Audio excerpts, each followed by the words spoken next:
திருவள்ளூர் மாவட்டத்தில் இறால் பண்ணையில் அமோனியா வாயு கசிந்து 12 பேர் உயிரிழந்த விவகாரம் தொடர்பாக சம்பந்தப்பட்ட ஆலையை சீல் வைக்க நடவடிக்கை எடுக்கப்படும்னு திருவள்ளூர் மாவட்ட ஆட்சியர் கவிதா தெரிவிச்சிருக்காங்க.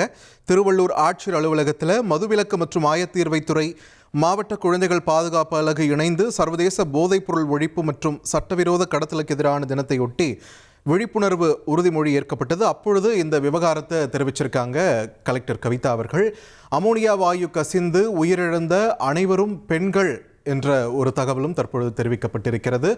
சம்பந்தப்பட்ட ஆலை விரைவில் சீல் வைக்க நடவடிக்கை எடுக்கப்படும் என்ற ஒரு உறுதியும் கொடுத்திருக்கிறார் மாவட்ட ஆட்சியர் கவிதா.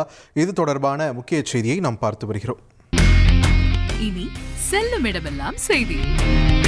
தந்தை டிவியின் வாட்ஸ்அப் சேனலை ஃபாலோ பண்ணினா செல்ல இருக்கும் இடமெல்லாம் செய்தி. இதோ QR கோட் இப்பவே ஸ்கேன் பண்ணுங்க, ஃபாலோ பண்ணுங்க.